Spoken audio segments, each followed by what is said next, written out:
Om Shri Gurubhyo Namaha. Harihi Om. Om Sahana Vavatu. Sahanau Bhunaktu. Sahavedyam Karavavaghe. Tejasvinavadhetamastu ma Vidvishavaghe. Om Shanti Shanti Shanti. Om Tatsate.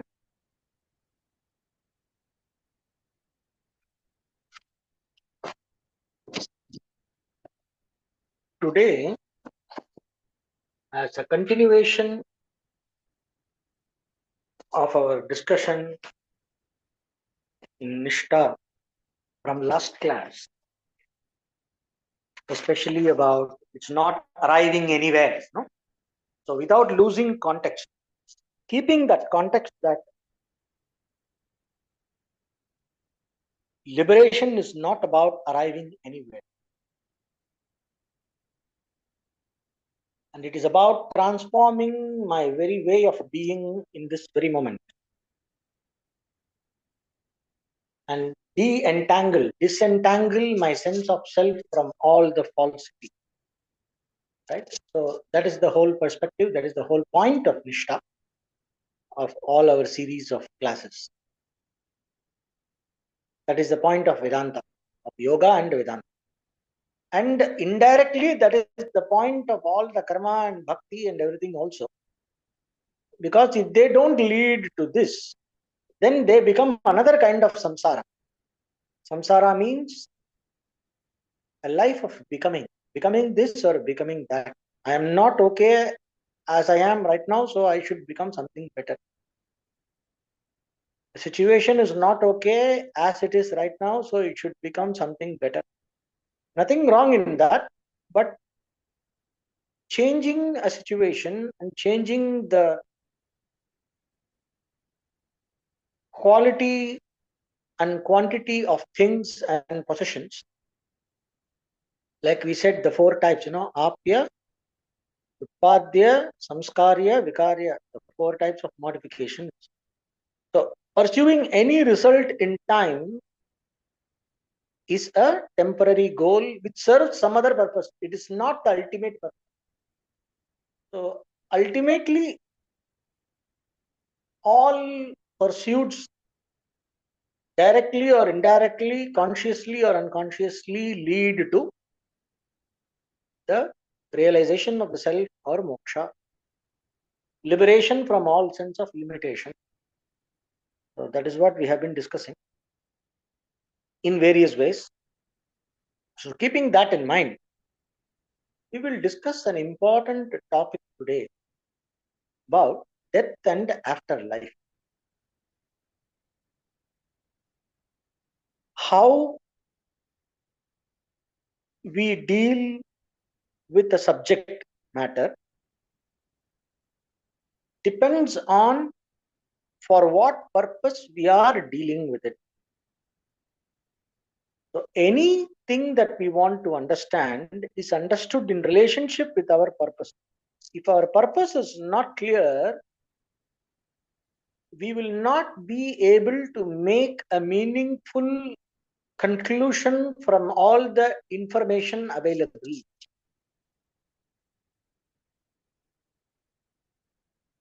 Especially in our times where information is available like sand on the beach.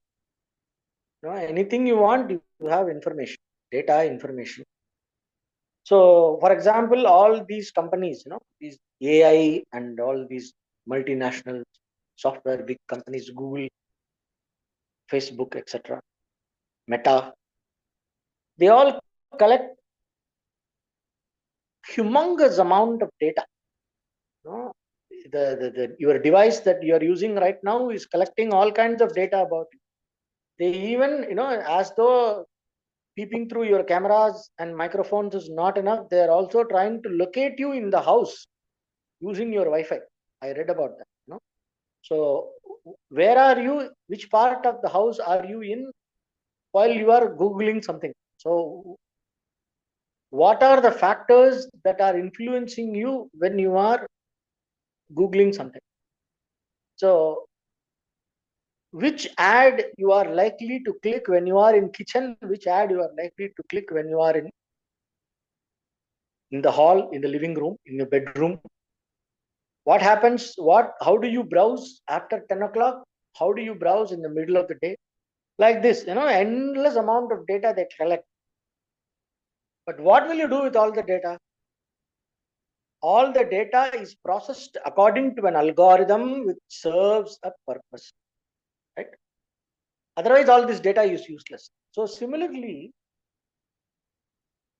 there is a lot of information about death, after death, from this kind of what happens to the soul after death and all those things, from new age people, from psychics, from near death experience recordings, and people who have come back from the dead.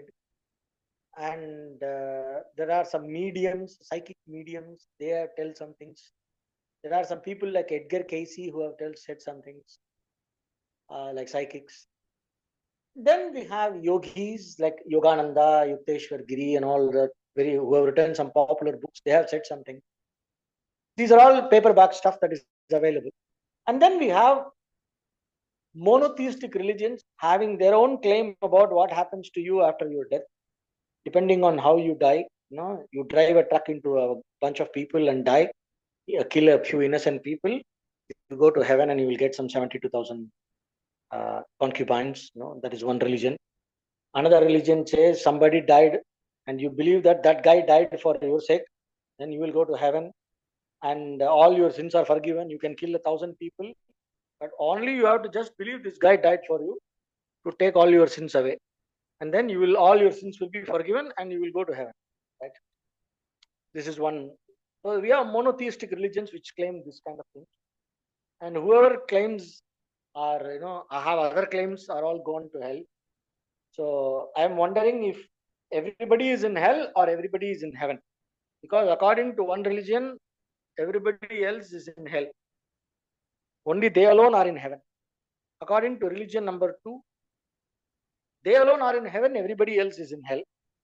So either because they believe they alone are in heaven, they are in heaven, which means everybody is in heaven, because everybody goes to whoever is agreeing with their belief, whoever thinks this belief alone will take me to heaven, and who believes that they are in heaven. So like that, probably like parallel universes, there are a lot of parallel heavens. Or because this fellow believes that everybody else is in hell, and that fellow believes this fellow is in hell. Now religion 1 believes religion 2 is in hell. Religion 2 believes religion 1 goes to hell. So both of them are in hell. We don't know that. But what we know is, because of all these beliefs, we are having hell right now here. So that much we know. So we have these, non-verifiable claims of these monotheistic religions. Similarly, we also have some information available in our scriptures, in the Vedas, in the Puranas, and all that. Some graphic descriptions like in Garuda Purana, or some abstract statements like in the Upanishads with a little bit of, analogies, some analogies that make you understand how it works. Then in Bhagavad Gita, the options and the choices that you have at the time of death, what you can take, these kind of things. Why I am telling this in a different tone is because dharmic religions give you knowledge. For example, Tibetan Buddhism gives us something called Bardo. It talks about the journey of the astral body after death. And then there is the attainments, different attainments by the bodhisattvas. There are different attainments by the masters and by the yogis and all that. Buddhist scriptures talk about it. The Jaina scriptures talk about something. So these are all dharmic traditions, Shintoism, and probably some Afro religions, and the Wiccan and the Celtic and other every kind of pagan religions, pre-Christian European spiritual traditions. Dharmic and spiritual traditions, they give us information. You may use it or you don't use it. If you use it, they say you will have such and such benefit. So it's up to you to take it. Those who are not believing in it are not cursed, or they are not despised. They have their own thing to follow. So you have your world, I have my world. You have your belief, I have my belief. So there is a huge possibility for coexistence. No, nobody will ask you if you are believing in what I am believing. Like they did in Pahalgam. They in Kashmir. What happened recently? They asked you. Uh, they checked whether you are believing in the terrorists. Checked if you are believing in the religion. If you are not, and if you are not chanting the scripture or something, they shoot you, kill you. This kind of problem we don't have in dharmic and spiritual traditions because they give you knowledge and information and let you handle it the way you want. While exclusivist cults, monotheistic cults, they have exclusivist claim and they want to convert the whole world into what they believe. So they are always in tension with everybody else who don't believe. So we have all these things. Now, why is it such a big deal? Is because when we are talking about death, the main purpose of discussing this is how I am going to use that knowledge, how this knowledge is going to be useful for me here and now. And is there any way I can have some kind of control over or a choice over this unknown zone? No, everybody knows that death is inevitable. Some scientists, they believe that immortality is probably a possibility with all the genetic therapies and everything, and all the gene editing and all that is going on. They say physical immortality is possible very soon. We don't know that. We have to see. Siddhas also claimed physical longevity is possible, definitely, because we have some from the Siddhas, all the transformation of the body and Siddhas living for thousands of years, hundreds of years with pranayama, kaya kalpa, etc. We have stories about that. So probably some extension of life is possible. But death is inevitable sometime in the future. This everybody knows. Even the scriptures declare it, and our experience shows that. Even the Babaji, who is supposed to be 2000 years old, he's not coming to talk with us now. He's not accessible anywhere. Nobody can see him.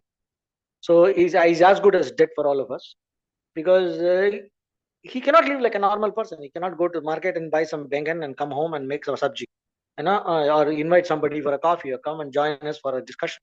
No, it's not possible for him. Someone sitting, they say he's sitting in some cave in Himalayas and mysteriously appears to a few attention-seeking people. So, there is no point in being alive like that. So there are some Chiranjeevis like Vyasa and Kripacharya and Ashwatthama, like, our Indian Avengers. So they say that if something very drastic happens to India, they all will come and take care. So let us hope all this is true. But the point is, whatever is the possibility, all these possibilities are possible if you think according to the Vedas, only up to the point where this creation cycle exists. As long as the five elements are there, manifest, all this is possible. It is not possible to prolong one's lifespan beyond the current yuga or kalpa or whatever. At the end of the kalpa, you will all be absorbed. Whoever is alive in whatever dimension, they will be absorbed back into the mind of Brahma. Right? And then in the next cycle of creation, they will come back. Like this, we have so many concepts that deal with life after this physical body's death. Then about there is this path of the light, path of the darkness. See, now all this is information. But when we are dealing about death and life after death, first thing we need to understand is what purpose does it serve me? This knowledge, what purpose does it serve me? Only then I will have the right perspective and the direction to process a given information according to my purpose, so that that information becomes useful. Okay. This is very, very important, because when we are conducting an inquiry about something, it is relevant only based on our purpose. This is very, very important, not only for these topics like that, it's even for going to a supermarket. I must know why I am going to a supermarket. Otherwise, I will end with a lot of things in my basket that I cannot use or I will not use. It will go waste. It is only waste of time and money. So similarly, scriptures are like an ocean. You have Chandogya Upanishad, which has chapters and chapters about death and after death, what happens. Katha Upanishad has it. Bhagavad Gita has it. So Garuda Purana has it. You have a lot of information available. This Sanatana Dharma with our scriptures of Shruti, Smriti, and Purana, it's an ocean. So if you want to gather and Google about it, or go to a library and take all the texts and read, or go and attend discourses, each discourse they will say one thing. In each scripture they will say use a different analogy. But when I am going and gathering this information, if I don't have a clear purpose, I will only end up in confusion, all high and dry. I will be able to give a lot of discourse, I will have a lot of information, but it will not make an impact, a meaningful impact in my life, helping me to achieve my purpose. Right? So I am first going to define the reason why we are discussing this topic of life, death, and life after death. The reason we are discussing is we understand death is inevitable. So we need to develop the right attitude to face it. And two, we understand death is unpredictable. So one thing that comes with you since the day you are born, like your brother, is death. The moment you are born, death is born with you. It comes with you all the time. Mrityu, right? It is there around, it's there next to you all the time as a possibility. There was a person who was going in the world's safest car in Bangalore, Volvo 60, D60, X60 something, X90, some very, very, safe cars, known for its safety, the highest safety standards, all the crash rating. A container lorry toppled, turned turtle, and the entire container fell on top of the car. Not in the front, not in the back, not in the side, but on the top where the car is the weakest and crushed the entire car. It was the weight was too much for the car and the bearings and everything in that, the beams to bear. And the entire family was crushed. 6 people gone within seconds. Right? In the middle of a city traffic. They are not going for any adventure sports. So we have this. If you remember in 2003, I think there was a tsunami.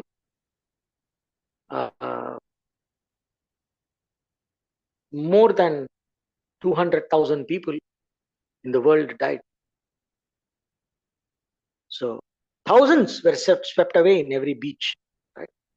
So how many out of them, how many of them would have seen their horoscope? How many of them would have heard from an astrologer that, this will happen in their life, that will happen in their life? They have done some plans and everything. Just like that, 200,000 plus gone within minutes. Right?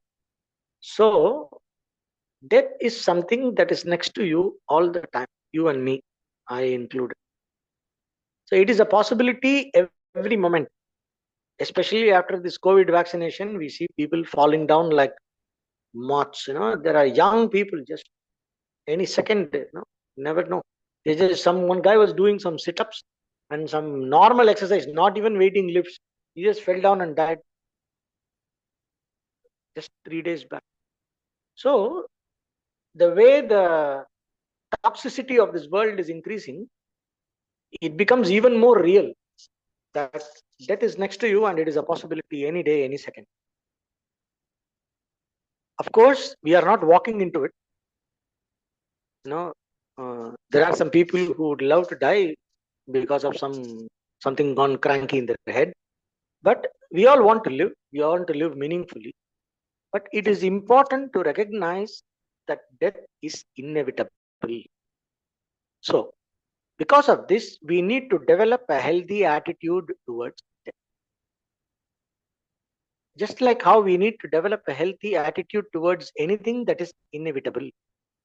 So that the possibility of death does not interfere in my possibilities while I am alive.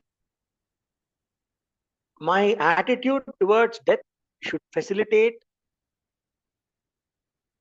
uh, efficient and an effective and an optimal way of living. It should help me to make the most out of life. Every second should matter, and I must be able to give my all to this life and get the best out of this life and use every moment I have to pursue my purushartha, my goals, my consciously, wisely chosen, worthy goals. Right. So death must not. A possibility of death should not become uh, fear or a fear syndrome. This because I am confronted with a certain helplessness with respect to my desire to be alive. In Yoga Shastra, there is a term called abhinivesha, clinging to life, the desire to be alive. This mala or this klesha, this affliction called this limitation in the mind, which is called clinging to life, it's very strong and it affects even the learned people, says Sage Patanjali. So, knowledge can work, information and knowledge can work only up to a certain extent as long as you are able to breathe and stay alive. You know, the moment you can't breathe, like Saint Ramakrishna pushed one guy underwater. No, he came and asked him, when will I get moksha? What should I know? What do I need to get moksha? And then he said, I'll tell you. And he took him to River Ganga. And then when he was he said, take 3 dips. And he was taking, so when he was taking the third dip, he kept his head under the water. And the fellow was panting for breath, he really panicked. And then when he was like really struggling for breath, he let him come out. Then he said, what were you thinking underneath? He said, what thinking? I just wanted to breathe. I couldn't think anything. All I wanted was only to breathe.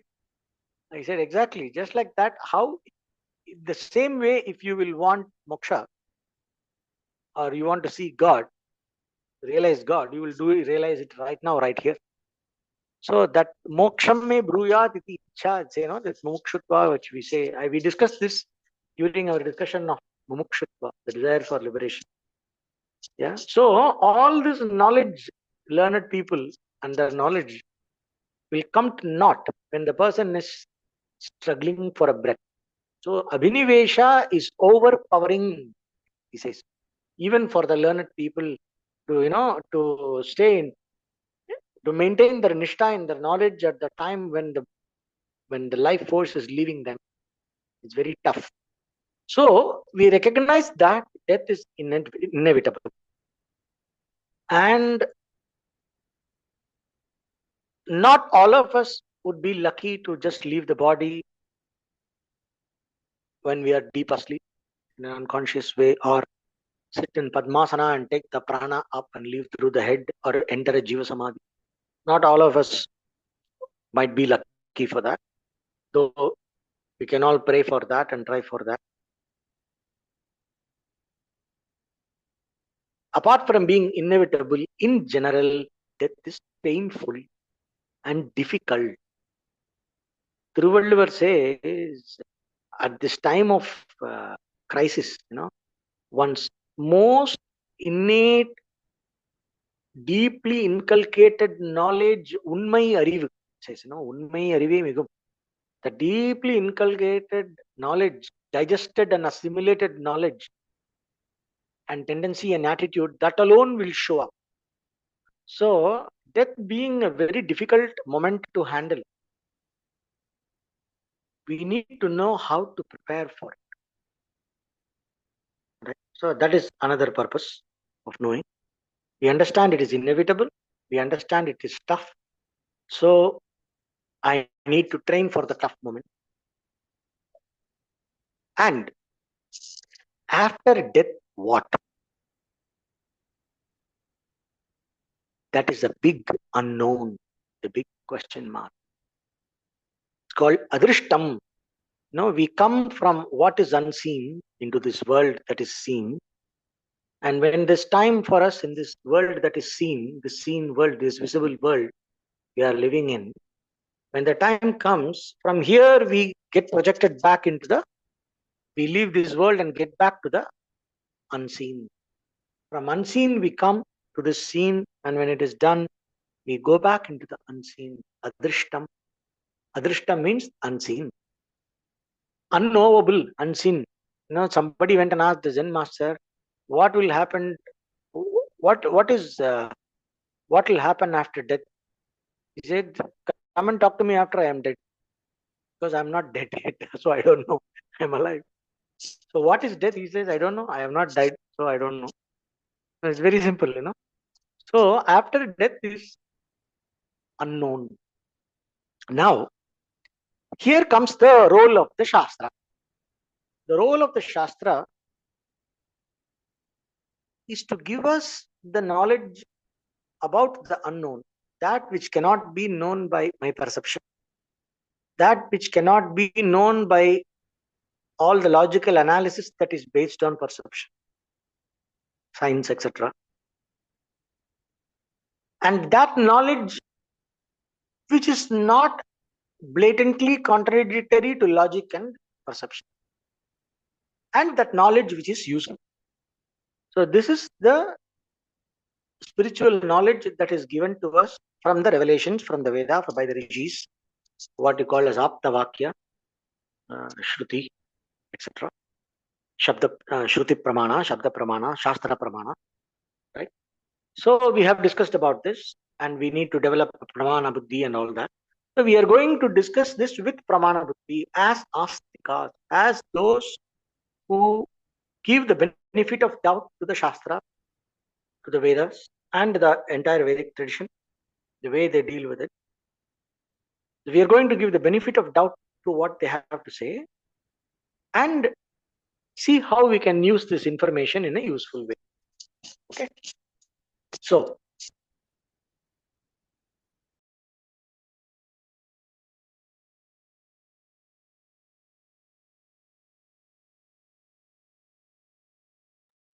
death is a tough thing, and after death is unknown. And for this death, how to prepare myself? But what is known is I have my body, I have my mind. I have choice over action, and I have a ability to emerge out of ignorance into knowledge. So, what can I do with my choice over action and my ability to know and my ability to understand and clear my ignorance? What can I know? What can I do? And what all can I know? These two are in my power. So we are going to. So the Shastra gives information regarding what I can do while I am alive. That will help me to deal with the moment of death and to have some kind of control and programming over what will happen after it. Right? So regarding that, there are a lot of vidyas, there are a lot of information. You have the entire Karma Kanda dealing with that, the ritualistic religious life. The Vaishnavas say, you will go to Vaikuntha. The Shaivas say you will go to Kailasha, etc. And the ritualists say you will go to, there is a path of the light and the path of smoke, the path of ancestors and the path of the gods. Like that, we have a lot of possibilities shown to us. Now, today's discussion is not about all this information on what paths. Of course, the basic information I will give. So, if you analyze all that, life after death can happen in two ways. It can happen, the life after death can be guided by the spiritual power and the merit that I have generated consciously, which I own up at the time of death. The spiritual merit that I generate consciously and I own up to it. and I become conscious about it, and I am connected to it. I am connected to all my spiritual merit. I'm not connected to the guilt, because all of us have omissions and commissions. We do things we are not supposed to do. We don't do things we are supposed to do. So that is there even in sages. But I consciously make an effort to stay connected with all my merits, especially as my time approaches. And I pray for a more predictable kind of a death where I can be better prepared. There are prayers like Anayashena Maranam Vina Dainyen Jivanam Dehi Me Kripaya Shambho Tvai Bhakti Machanchala. There is a prayer, without may I have a death that is without too much trouble. May I have a life that is not totally dependent on others' kindness. Please give these two to me, and also give to me a unwavering devotion to you. Tvai Bhaktim Achanchala. Out of your divine grace and mercy and infinite love, O Lord Shambho, Lord Shiva, please give me. There is a prayer, right? So there is also this kind of prayers in various places in the Shastra. So it is an important thing to hope. It is important and it is totally okay to hope for a more manageable situation at the time of death, so that I can own up my merits, my spiritual merits that I have worked for all through my life. Like one sage says in Isha Upanishad, may I remember all the good deeds I have done. Oh mind, remember the good deeds you have done. Remember the charities you have done. All that. So he owns up that, so that he goes through the path of light to the higher realms of existence. And the more sattva I create, so we know this. There are possibilities. It is possible from Shastra. We know that it is possible to live consciously, responsibly, and intelligently in a way to create spiritual merit from virtuous actions. And specific spiritual practices recommended by the Shastra to generate punya, so that my life after death will be smooth, and I will I as an individual, I will reincarnate in a higher dimension, and my rebirth can be in a more fruitful way, in a more in a better way, in a more sattvic way. I would probably hopefully reincarnate in a higher womb, and I have more choice towards life, so that I get more capacity to earn a better level of spiritual merit and all that. So the spiritual evolution of a soul from a better through a better and better bodies, that is equips that equips the individual to gain more and more merit, and eventually come to a point where I am eligible for self knowledge, for moksha. So this is the whole point of giving this knowledge. So the scriptures show us the path on how to go about it, right? The ritualistic religion and bhakti and all that is about this. This is one way. And also we have the way of upasana yoga, where you have sense control, mind control, control over the prana and everything. And then you are taking control over all the unconscious processes. And then you are able to direct the movement of the life force in a conscious way. And when you leave the body, you leave the body through the path of the light. So the ritualistic path is the path of the smoke via the ancestors and the merit and everything. The path of vidya, of upasanas, of yoga is the path of light. It's a different path. The path of the moon and the sun, or they say the path of the smoke and the light. So it's a different path. It goes in a different trajectory, go to higher and higher realms. They say you reach what is called Brahmaloka, from where you don't reincarnate. You have complete control over the life force, that you attain. You go into a certain dimension called Brahmaloka or Siddhaloka, from where you don't reincarnate back helplessly. You are not karma dependent anymore. You have overcome the uh, compulsive karma, and you have attained a certain level of sattva. So at Brahmaloka, you will have a certain uh, conditions, right conditions, in order to obtain self-realization, and from there you attain moksha, krama mukti it is called. That is one path which has been shown. So these two paths have been shown, where you can consciously do something about the life after death. In both cases,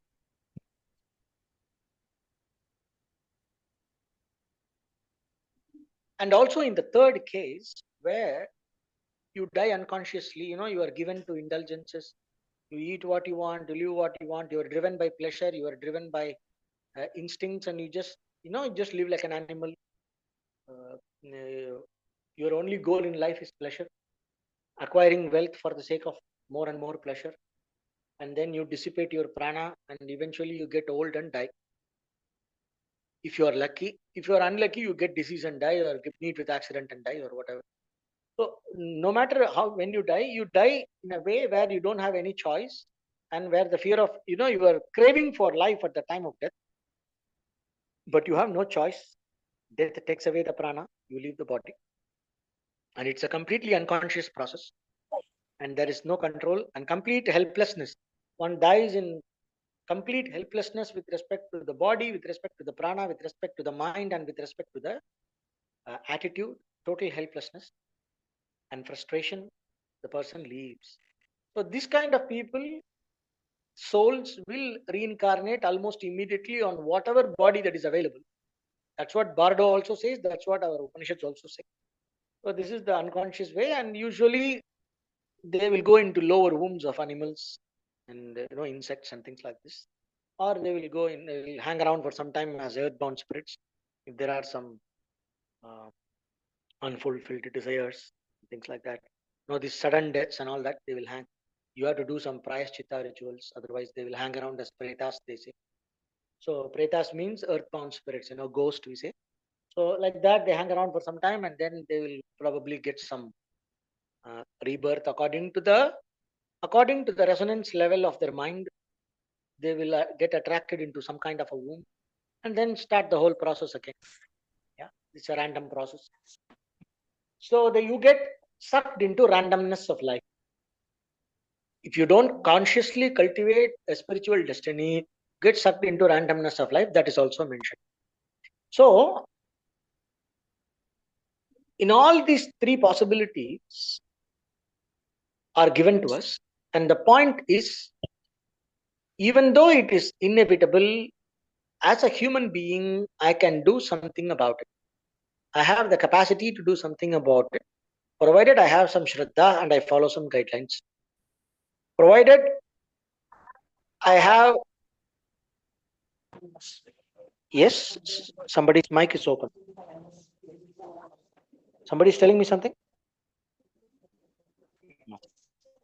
Provided I have a more intelligent way of living, and I develop more and more control over the processes of life. So the crux of the whole matter is, the more control I have over my life, the more control I will have over death. So what does it mean, having control over life? Is it about controlling other people and situations? No. Control over life means control over my life force, prana. The more control I have over my prana, my sense faculties, and my mind, my thoughts, inner control. What Shastra means is, the more control I have over my inner processes and the life force, the more control I have over my choice of action. And if I align my actions in line with reality that supports my journey for better and better life, then I am improving the probability. I am emerging out of randomness and improving my probability and the likelihood of a more graceful way of dying, and the likelihood of a more sensible afterlife, an afterlife that is more meaningful and more aligned with my goals. And another point that is told here is, though death is inevitable, it is only one process in the endless sequence of life. Actually speaking, there is nothing called death.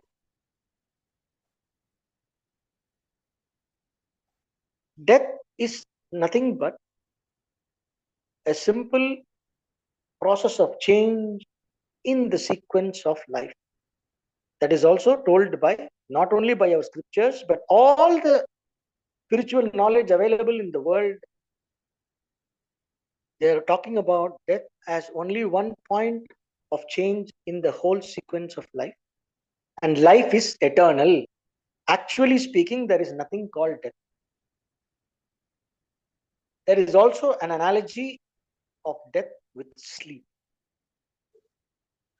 Just like going to sleep and waking up, you die and wake up in another body. Right? So rebirth is like waking up, death is like going to sleep, and rebirth is like waking up. The same point Sri Ramana Maharshi also says, sleep is micro level death, and death is a macro level sleep. No? Sleep is a small death, and death is a long sleep. There is nothing more to it. That's all about it. So here we have two things. Just like after you fall asleep, you have to let go, and as you fall asleep, you have no control over what happens after you sleep. Similarly, when you die, you just let go of the known world and you go into the unknown, and you have no control over what happens to your prana, your mind, and everything. Then you wake up in another body, in another realm, or in another body. Then after that, depending upon the type of reincarnation, one will have more control or not over the various life processes that one is exposed to at that time. Right? So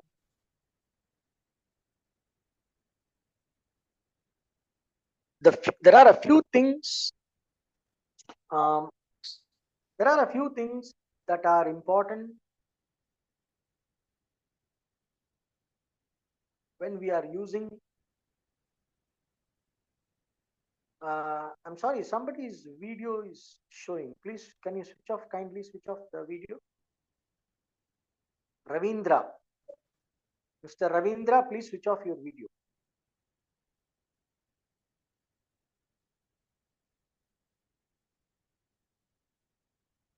Switch off your video and mic.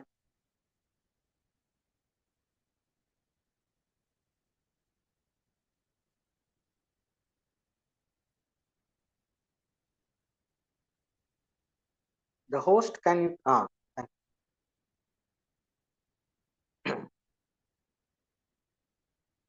Yeah. So all this information about death, when we are collecting, when we are using based on the scriptures and the spiritual knowledge and everything, they all point to a few things. That I don't need to be afraid of death. One, it's a tough moment, no doubt, but our life is full of tough moments. So what? Right? And I don't need to fear the unknown, because every day I am dying in sleep. My ego, my sense of self is dying, and I wake up the next day. And I know I am going to wake. Every day I sleep. I allow myself to sleep because I know I'm going to wake up. One, the sleep is inevitable. The sleep is overpowering my mind. I do fall asleep. But at least I don't have an anxiety about it, because I'm relaxed about. I'm allowing myself to sleep well, because I know that I am going to wake up. Sleep is part of my life cycle. That is why I am preparing all my bed, orthopedic bed and whatnot. I wonderfully prepare for having a nice sleep. Similarly, just like how I wonderfully prepare to have a nice sleep, I can also wonderfully prepare to have a good quality of mind at the time of death. Because I am handing over my body, my pranas and mind to all the universal currents around. So what the universe will do with my mind and body and my prana, forget the body, my mind and prana, what the universe will do with it, what the forces of nature will do with it, the laws of the universe, how it will, what will happen to my mind, it depends on how I have cultured my mind. Though from the ritualistic angle, it is all about attaining Pitraloka, Swargaloka and all that. As a mumukshu, as people who are devoted to Nishta on self-knowledge, the group that we are here now, we have to understand a few things. We are extremely lucky, extremely unimaginably lucky to be here and to be able to discuss these things and do something about it. When compared to the billions and billions of people who have no clue, they just live and they die like animals. But we are very lucky to have this discussion and to think about it, to meditate on it, and see how we can. And we are committed to spiritually enhance our awareness, our knowledge, the quality of our lives, and to become more and more eligible for the self knowledge, which is the ultimate freedom and infinite happiness, right? So, from this, having come this far, it is very important to understand that this knowledge of death, the question of death, we approach in the angle of being dedicated to the purpose of liberation. To the purpose of liberation, we deal with the question of death from the point of view of Vedanta and yoga. We don't deal with the topic of death like the ritualistic people, like the heaven tourism people. The heaven tourism people from any religion. Similarly, in our Sanatana Dharma, Hindu religion also, we have heaven tourism. Going to Vaikuntha and serving Lord Vishnu forever. Then there is another one going to Pitru Loka and then the other lokas and becoming a Karma Deva. That is one, the ritualistic side. So we have a lot of possibilities given in the scriptures. It's full of possibilities. You can do this, you can do all temporary time-bound achievements. So we reject all that and we try to understand and approach the question of death from the angle of how can it serve my purpose in my journey towards moksha. So from that, if we are approaching it from that angle, we have to take the approach of yoga and Vedanta towards death. So when we are taking the approach of yoga to start with, what we can do with respect to taking the approach of yoga, we will first see that, and then we will see, maybe if time permits today or in another class, what we can do with respect to Vedanta. Now, from the standpoint of yoga, what we understand is that first thing we need to do is practice pranayama. Practice of pranayama will give us a kind of choice and a control and a better ability to handle this abhinivesha. Abhinivesha, this clinging to life, the craving for life, that helplessness about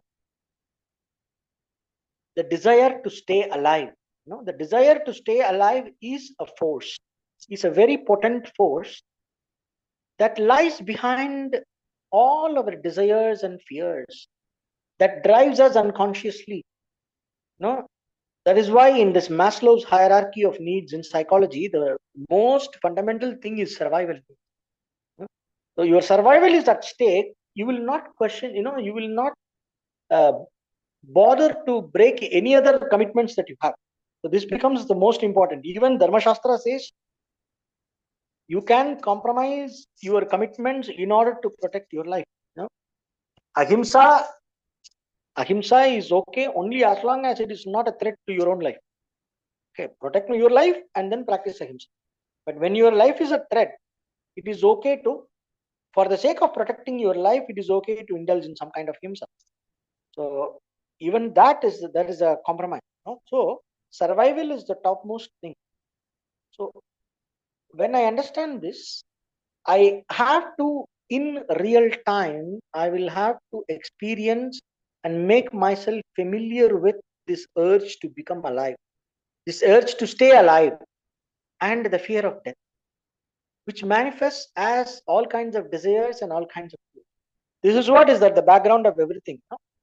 He says resolving in Patanjali Yoga Sutra, he says resolving the latter in the former. He talks about the 5 pain causing afflictions, avidya, asmita, raga, dvesha, abhinivesha.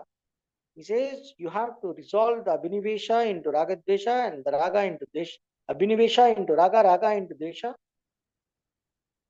and the raga, dvesha into asmita, and from asmita you resolve it to avidya and remove the avidya. Right? So one is subtler than the other.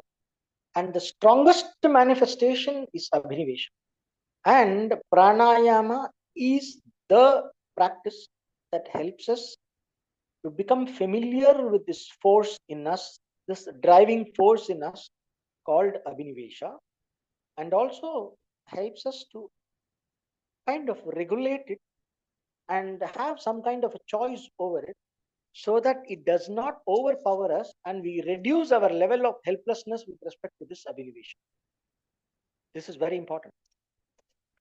So all this urdhva prana, raising kundalini and all that comes later. But first is this, a simple basic pranayama which includes a short term of kumbhaka or a dynamic like a, like we have in this Vasi Yogam and all that, we have this dynamic kumbhaka which leads to Kevala kumbhaka, where you are slowing down the urge to breathe, consciously prolonging the breath and accessing the point where the urge to breathe arises in the system.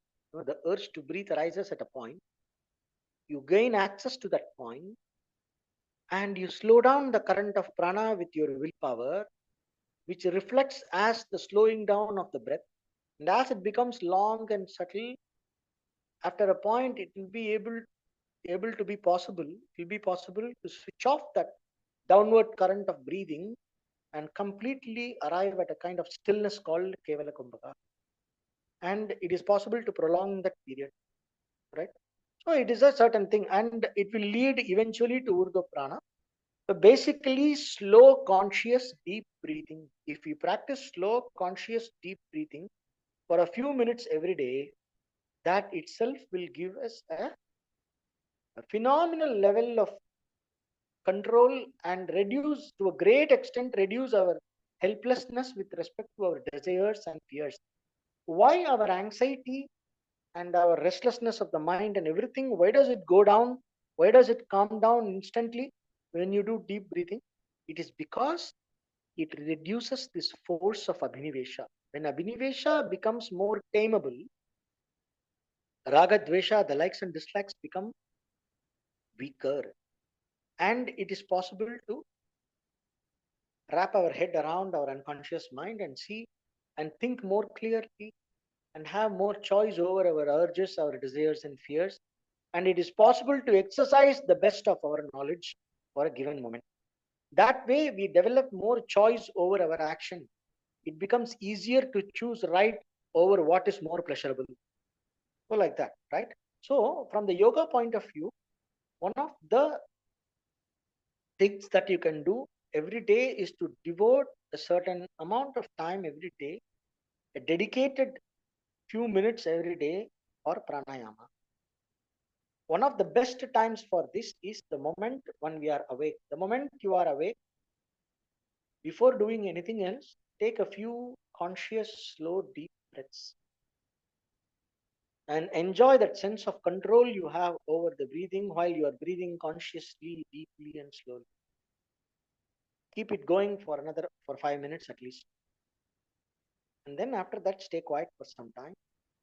Watch the urge to breathe arising and falling with every breath, natural breath, while you don't interfere in the breathing process. Stay quiet, stay with it. Experience the choice you have, experience that control you have, and experience that sense of separateness from the organism that makes you, that is something in you that pushes the breathing. When you witness it in attention, after a few deep controlled breaths, when you just let go and watch, it is possible to experience a certain sense of separateness from that force in the organism that makes the breathing possible. At the very point from where it arises, it is possible to experience a kind of separateness from it as a in a quality of awareness, like a kind of a witnessing consciousness. It is possible. You can experience that for a minute or two and then get out of it. You try to do this simple thing, you will see how much less you are driven by fear and desire for the entire day. Right? So that will give you some confidence to go into deeper practice. So from the yoga point of view, we understand death is controlled by the pulsation of life, which is driven by desire and fear. So we first thing we learn to take control over the pulsation of life through pranayama. That is the first thing we do in yoga. And regarding the unknown, we practice surrender just like how we surrender the results of our action to Ishvara. Because I know that I cannot control the results of my action, all I can do is I can control what action I do. I have a choice over what I can do. But having done something, what result will come, I have absolutely no control because there are infinite variables acting on everything. So I surrender my results to Ishvara. And whatever result I get Prasada Buddhi, right? I can extend this understanding to that life after death, which is a big unknown, and practice surrender about it. And not try to make it or not try to desire for something specific after death. That is one of the things we can do. Ishvara Pranidhana is, I don't ask for something specific. I don't aim for something specific to happen after death. I make my mind completely at ease with that unknown aspect after death. Because no matter what I think about it, it is all only hearsay. Nobody has experienced this. Nobody who has died has come back and told how it is. Though there are some out of body experiences, each one says one thing. There are a few common factors. But still, as long as I have not gone through it, it is only hearsay. Including what the Vedas say is only hearsay. I am only taking it based on Shraddha. So I can only take some broad guidelines. So based on the broad guidelines, I see that just like how the various time-bound achievements in this life are pointless for a person who wants moksha, similarly, all the time-bound achievements in the afterlife are also pointless for the one who wants moksha. So I develop a kind of detachment towards all those possibilities after death promised by the scriptures, and I be relaxed about it, and I completely surrender the, the life after death, just like how I surrender my life right now. So I am very relaxed about what is going to happen after death. That anxiety is gone because of surrender. And I understand death is inevitable and I have no control over when I am going to die. So I am relaxed about it simply because there is no point, because it is not under my control. Of course, I can pray for a more graceful time of death. I can do that. I do that. And if at all there is a possibility to control my prana, if it is a natural process of death, then I am practicing pranayama so that I develop more choice towards the pulsation of life so that I can have my conscious attitude at the time of death.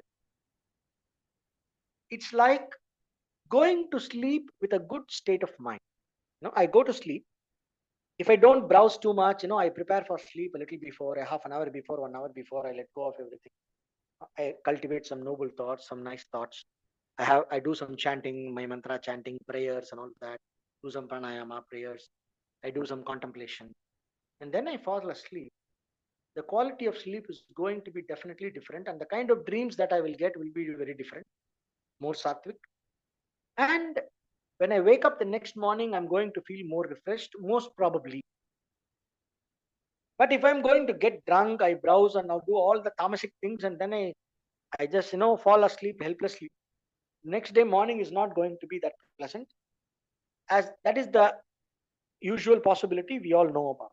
In the same way, I can develop a sattvic mind. I can prepare, and I can prepare my life in such a way that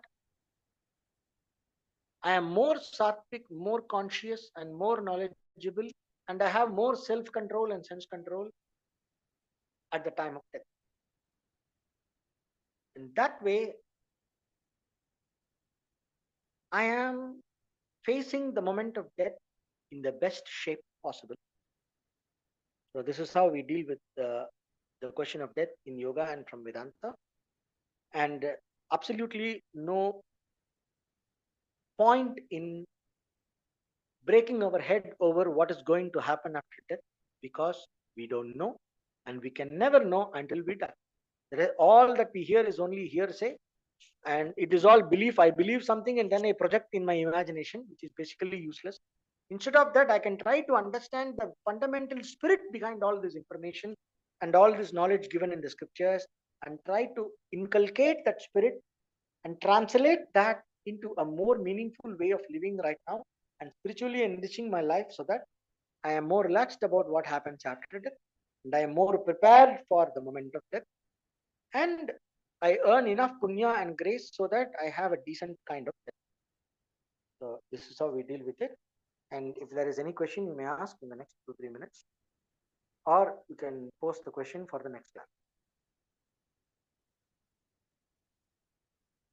There is a pressing question, you can post now. If it is not a pressing question, think about it. We come back to it in the next.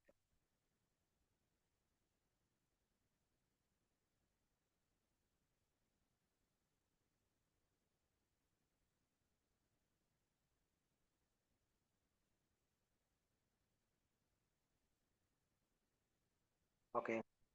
Om Purnamadah Purnamidam Purnat Purnamudachyate Purnasya Purnamadaya Purnamevavadishyate. Om Shanti Shanti Shanti.